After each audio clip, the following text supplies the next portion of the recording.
Going to be joined by several other folks from Zachary Wolfe, the president of our school board, and Rainey Swan, the executive director of the Principals Association of Seattle Schools. Gwendolyn Jimerson, she's the vice president of the SEA, and Manuela Sly is the president of the Seattle Council PTSA. So the superintendent will give some comments, and then she's going to let the others speak. And when everybody's done, the superintendent and the others will be available for any of your questions. Superintendent? Well, good afternoon. Thank you all for being here and getting the word out. I want to actually thank again our partners who are here at SEA, the Principals Association, and Seattle Council PTSA. As you all have heard, beginning tomorrow, Thursday, March 12, 2020, all schools in Seattle Public Schools will be closed for a minimum of 14 days. This was a very, very difficult decision to make. We take it all very seriously. A lot of conversations happened, and just know that it was a really hard call to make. We made this decision because of a growing number of factors have actually made it nearly impossible for the district to operate normally. Some of those factors include the increasing number of confirmed cases of COVID-19 in the region, an increasing number of our schools that need to be deep cleaned each day because of some of the potential of some sort of student or staff contact with COVID-19, and of course the announcement today from Governor Jay Inslee to increase social distancing and to limit large group gatherings. Because of the size of our schools, we would not be able to meet those social distancing and group gathering limits and be able to operate efficiently. So during this 14 calendar day closure, we will not be providing online learning. This is because that we cannot assure that our students have access to computers and the internet. So for us in this district, and as a result of our strategic plan, Seattle Excellence, that is steeped in equity and very bold with its vision, it is a matter of equity for us. The state superintendent actually urges all districts to take this stance if they cannot guarantee online access for every student. We would like our students to remain in learning mode, and so we've been asking our educators to prepare whatever they can so our students can continue learning. When will we reopen? I will be working with our leadership team here, and we will continue working with the CDC, Public Health Seattle and King County, Governor Inslee's office, and the Office of Superintendent of Public Instruction to determine a plan for reopening. In the meantime, we want all of our students and families and staff to stay healthy. We have only positive thoughts for our staff member at Akikarosi Middle School who did test positive for COVID-19, and we wish them a full recovery. Again, I want to thank you all for helping get this information out. I do want to take a couple moments for some personal reflections. The value of public education has been demonstrated during this health crisis.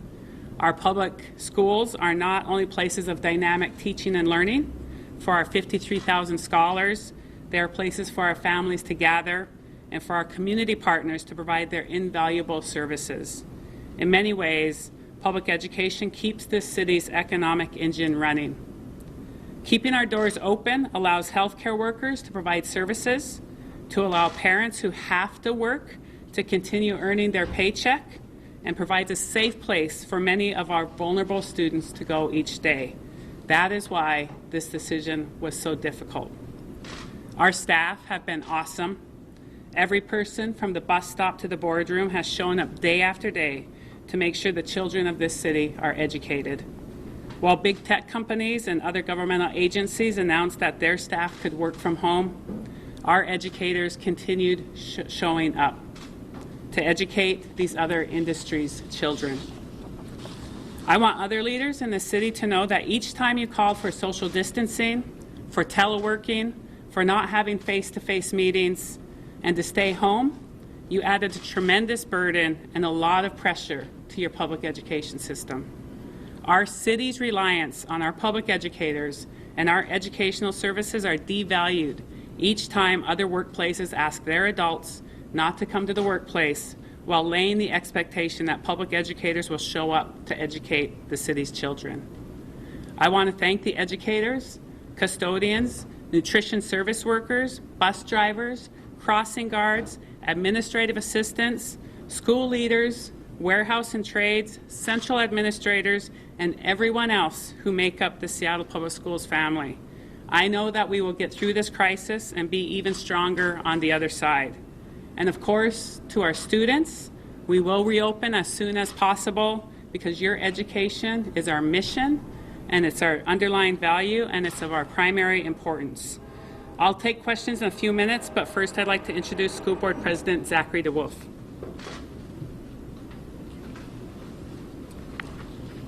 Good afternoon. My name is Zachary Wolfe, and I'm the president of the Seattle School Board. I want to first thank our educators, custodial staff, administration, community partners, and school communities for your help in this critical time. I also want to pay special thanks to our communications and crisis response team for daily updates and for getting information out to our students, families, and community.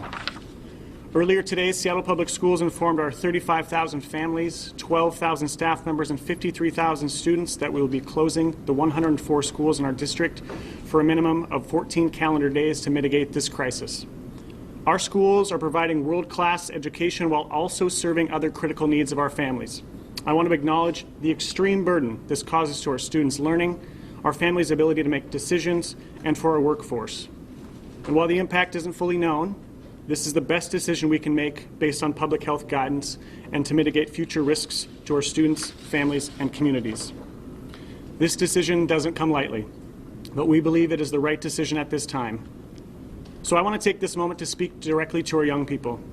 We are taking this issue very seriously and working with the district, OSPI, and the state on some of the key questions that you are asking, including the impacts on graduating on time, 24 credits, and assessments.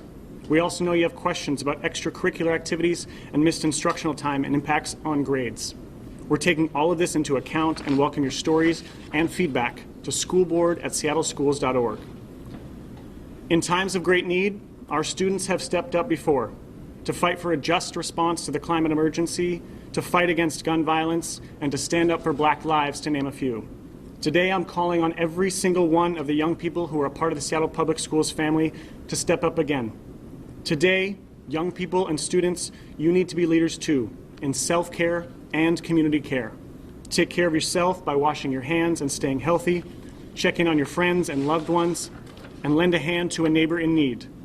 Small moments of taking care of each other will have a lasting and meaningful ripple effect on our collective health. You need to be leaders with your friends, in your neighborhoods, and in your school communities if we're going to effectively manage and navigate this time together. We need you too. I'd like to now introduce Gwendolyn Jimerson, Vice President of our Teachers Union, Seattle Education Association. Good afternoon. Thank you to the Superintendent Juneau, to the School Board President DeWolf. As was stated, my name is Gwendolyn Jimerson, and I'm a paraprofessional and Vice President of the Seattle Education Association, representing over 5,000 members working in our Seattle Public Schools. Seattle Way President Michael Tamayo is currently at home with his daughter, a fourth grader in Seattle Public Schools, who is sick today. On behalf of SCA leadership, we want to acknowledge the work our educators have been doing as this situation has unfolded. They have literally been on the front lines of this pandemic, working to ensure learning isn't disrupted and school communities remain clean and safe. We want to assure all our members that SCA staff and leadership will be working throughout this closure with the district to address all the impacts the event will have on our members and our school communities. We thank you for your support.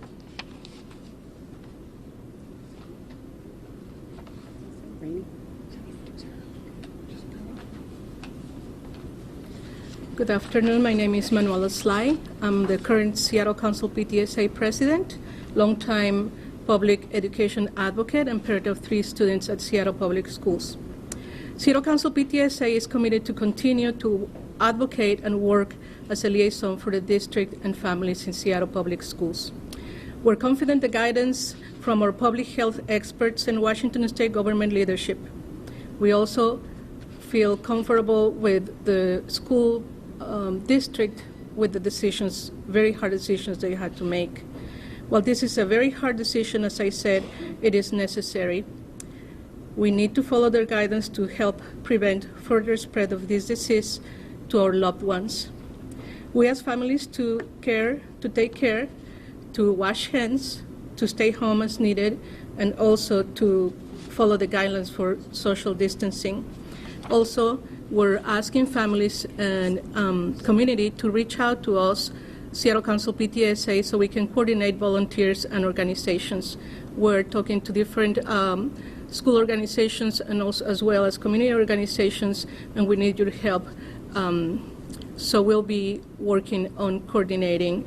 You can send an email to me. It's president@scptsa.org. Thank you. So we have time for questions. Oh, you do want to? Okay. Sure. Actually, I wasn't planning on it, but I'd love to just say on behalf of all of the assistant principals and principals for Seattle Public Schools, we very much appreciate the support that central office has been given, and all the collaboration among all of us is really unprecedented and quite refreshing, especially when something as complicated as this issue comes forward. So we thank you. So again, we do have time for questions. I want to give you about 15 minutes for some questions for anybody up here. Superintendent, could you speak to parents who are concerned about child care? Yeah, so we are making plans over the next few days about how we're going to handle that. We have hundreds of partners in this city, and so we will be leaning on them a little bit to figure out how we're going to provide that service. We know that it's an important place to be open for children, particularly for parents who have to go to work, and so we'll be working with partners about that.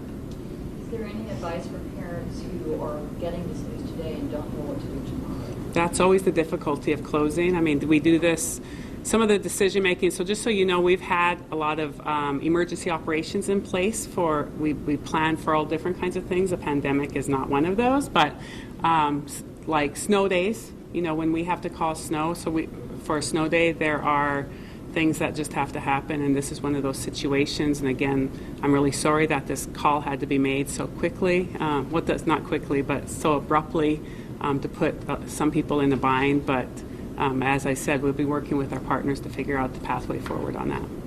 Could you also qualify just the full learning aspect of this? We talked about online learning is not going to happen because not every student has access to a computer. Could you reiterate that, please? And then also, what is the plan in terms of moving forward to the kids' education? Sure. So as of now, we'll be working with the Office of Superintendent of Public Instruction, of course, about any waivers that might have to be had in the future. So we've been in close contact with them. We're really, as President Wolfe talked about, concerned about 24 credits that students will need, particularly in high school, to graduate. And so what does that look like going forward as more and more schools will probably be likely shut down? And so we're in close contact about all those academic needs. We won't be doing online learning because it really is an equity issue for us. There are a lot of families that don't have computers or internet at home. We have asked educators to put together some sort of learning plans. Like, for example, if a student's going to be gone long-term anyway, in the usual process of education, they provide learning to take home. And so we'll be following those types of processes that are currently within our educators' area of expertise. One thing that's important to know is that it does not take the place of instruction in a classroom, so there will be a gap that we will need to fill eventually, and whether that comes in terms of makeup days or however that works out as we work with the state level will be determined. Those packets that are going home are going to be sort of like homework, so they won't really necessarily be graded. There'll be a supplement to learning that would happen in the classroom, but again, nothing takes the place of an instructor in a classroom, and so we're looking forward to when we can reconvene face-to-face classroom instruction. So there's a lot of logistical challenges, a lot of different ways families are impacted. What's on the top of your mind as far as your biggest concerns on how families, especially vulnerable ones, will be impacted? I mean, that was why we were, every day waking up, working with our team, our emergency center here that was coming together. That was the top of mind for us every day of if we shut down, we will have such an economic effect on this city, particularly for those students of color who are furthest from educational justice, that our strategic plan calls on us to be supportive of families that have to go to work so that they can pay rent and put food on the table. And so that's why this decision was so difficult to make. We realize our impact on this city. We realize our impact on families who need our services.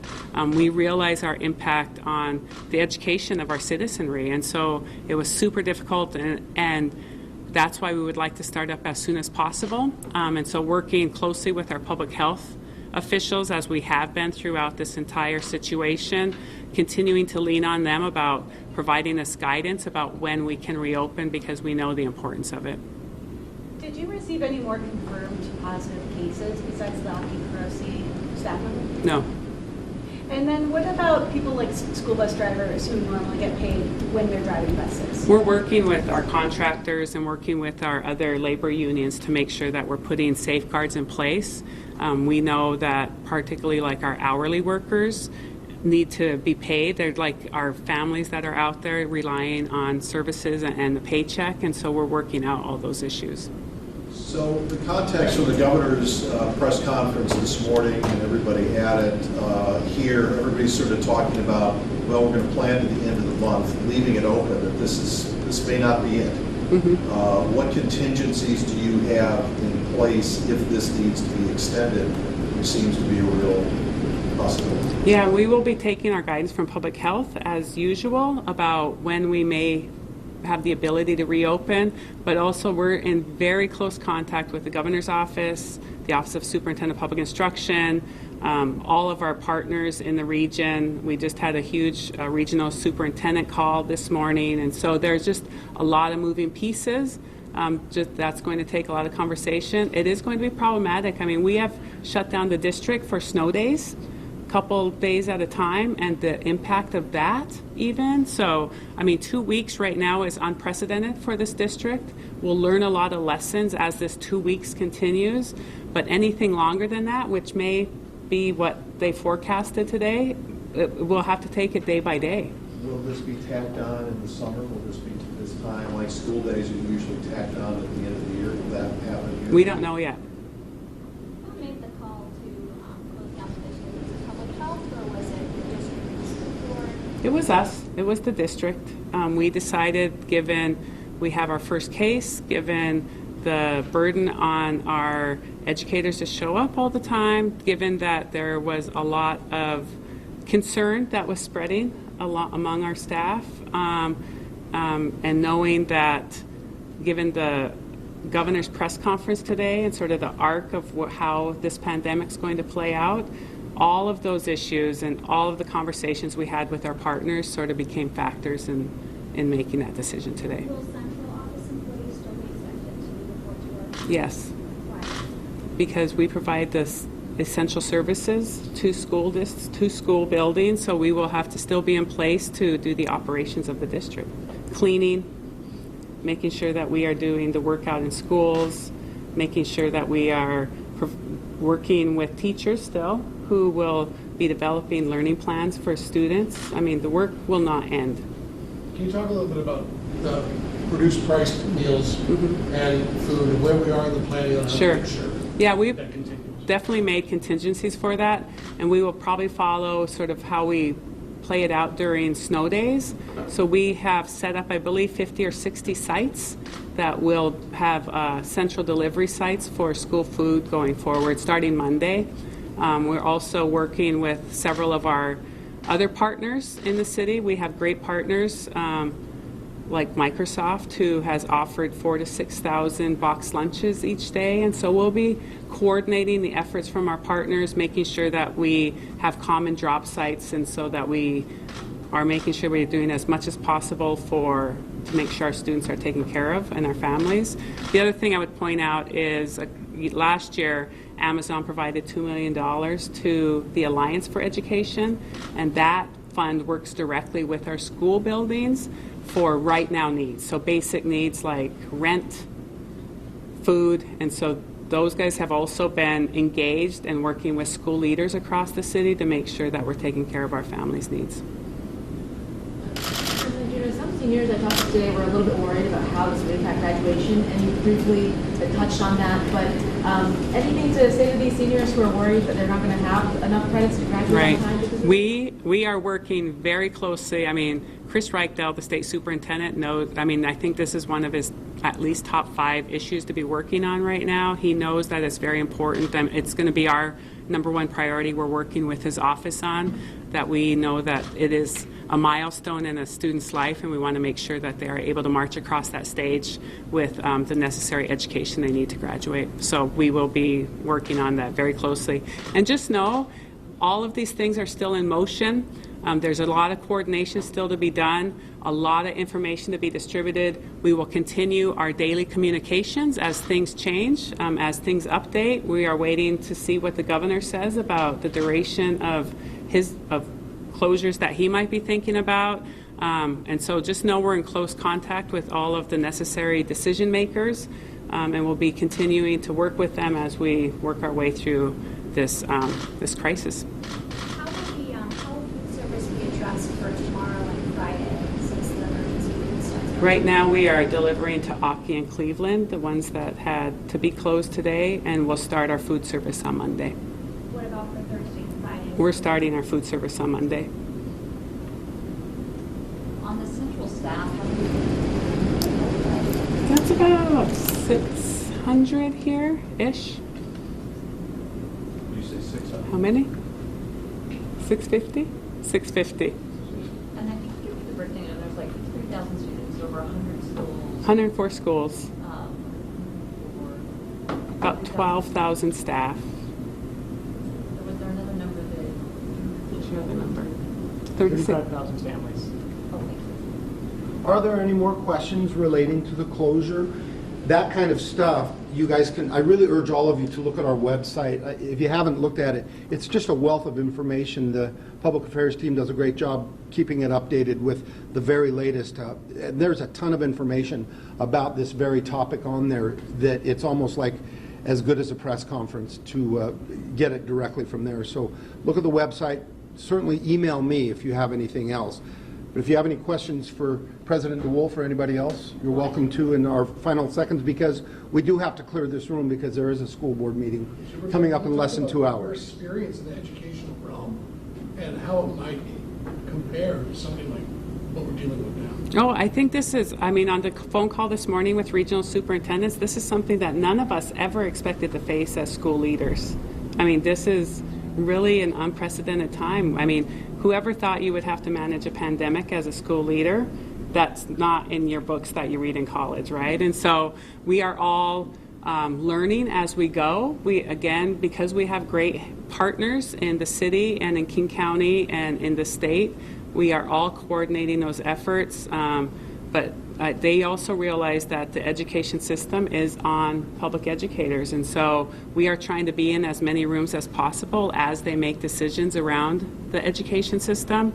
But it really is an unprecedented time, and we are all talking a lot, communicating, and knowing that we just bounce ideas off of each other, we ask questions from each other, and we just are making sure that we are providing the best leadership for our respective districts as possible. I know it's a work in progress, and you're continuing to work over the next 2 weeks to figure out what this is going to look like.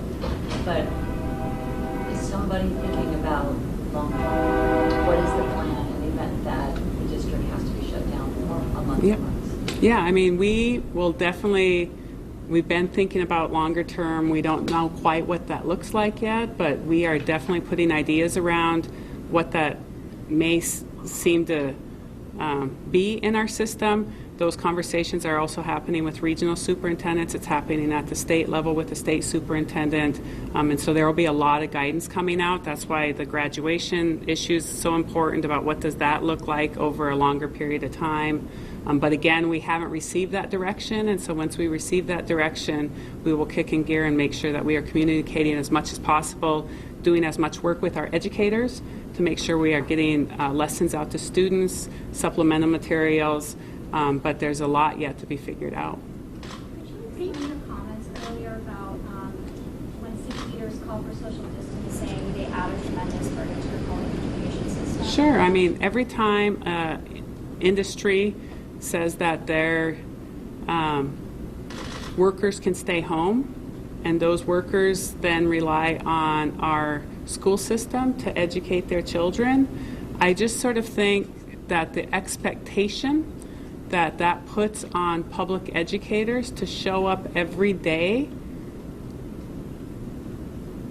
adds a lot of pressure, and in the big scheme of things may add to a perception of devaluing the education profession, that other industries are more important to stay home than educators. So when you say 14 calendar days, are you talking about 14 school days? Or are you talking about 2 weeks from tomorrow, meaning 26? It's going to actually be 10 school days, 14 days total. There are 10 2 weekends okay. in there, yeah. So you would be going back to school on what, the 27th, which is the Friday? I mean, assuming that nothing gets extended. Isn't it the Thursday, Rachel? Do you know? The 26th 26th? would be a Thursday. That'd be 2 weeks from the 10 days. If you take tomorrow, that's day one. Count 14 days, calendar days forward. So one last question. Oh. Ashley? Certificated staff, they're all continuing to get paid. Are they working from home? Are they updating lessons from home? We will be working with SCA on what that process looks like. Right now, we would ask them, we put together a lot of our suite of online professional development. And so, they can engage in some of that while they're home. All of them have district laptops. And so there could be an expectation that they would engage in some of that professional development. And then again, depending on how long we're out of school, there would be some engagement with SCA about what that work might look like going forward. Thank you, Denise. So Denise has to get going. If you have any questions Thank you all for any being of the here. other folks, I'm not going to volunteer them, but we have about 15 minutes that you could talk to them, but we need to start breaking down the room. I have a question for Gwendolyn. I heard from Michael tonight that there might be some uncertainty about whether or not classified staff would get paid, or what the issue is for long-term closure, that because they're not salaried, there might be a limitation on them getting automatically paid if they're closed. Do you have any information on that? We don't have any further information on that right now. We are still working with the district to determine how any of those concerns and questions will be addressed. The district has said to us that they will do what they can to make all of our staff members whole. Have there been any other confirmed positive cases in the district besides the one at Oxford? No, as the superintendent stated, that's the only one that we're aware of. Is anyone else being tested still? They're not informing us. That's a confidentiality thing that we would think that would be between the health providers. And so when we receive the information, then the information comes forward to the families and the district acts appropriately. Yes? What kinds of supports are you providing for people just in terms of mental health support, making sure that they're keeping calm or feel like they can emotionally deal with all these changes? I can't specifically say what kind of supports are being, when our members are asking for supports, we're doing what we can to support based on what the needs and they're requesting and their concerns and how they want that addressed. So it's an individual thing. Some members are fine with it. They've acknowledged that they're following the CDC requirements. They're working collectively. They know we're working with the district. So those things are being addressed as they come up. Again, it's a fluid situation and it's new to all of us. So we're still working on the process and how all that's going to come out. But we will address and make sure our members get their needs met.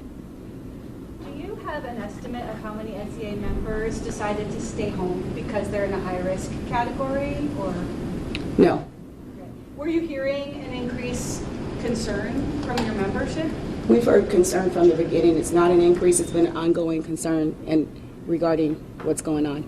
Does the membership have any suggestions on what to do in terms of students? We've got lots of suggestions, and so we'll be discussing that with the district as well as with our members to make sure that they're receiving the service that they need in order to continue what they're doing. I also had a question about volunteering.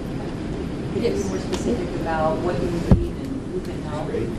Yes, we're asking our families to contact us so we can know what they need and also their availability. We have a few schools that have a sister school system where schools with more volunteerism power are helping already other schools. So we're asking all our PTA members to contact us to let us know what they have going and also to let us know their availability, and also for others to let us know what their needs are. And for people who might want to volunteer help, what kinds of things are you hoping, services that they can can offer? Is it childcare? Is it- Well, Seattle Council PTSA have been working with different PTAs and asking where they're at with childcare. And at this point, none of our PTAs are offering help with childcare because of some issues with insurance. But we're there to help with simple things. Well, I don't want to say simple, but things like delivering food, providing information to families that don't speak English, and also things like preparing packets, delivering packets, things like that that can be, more helpful if we have a larger workforce to be able to do that.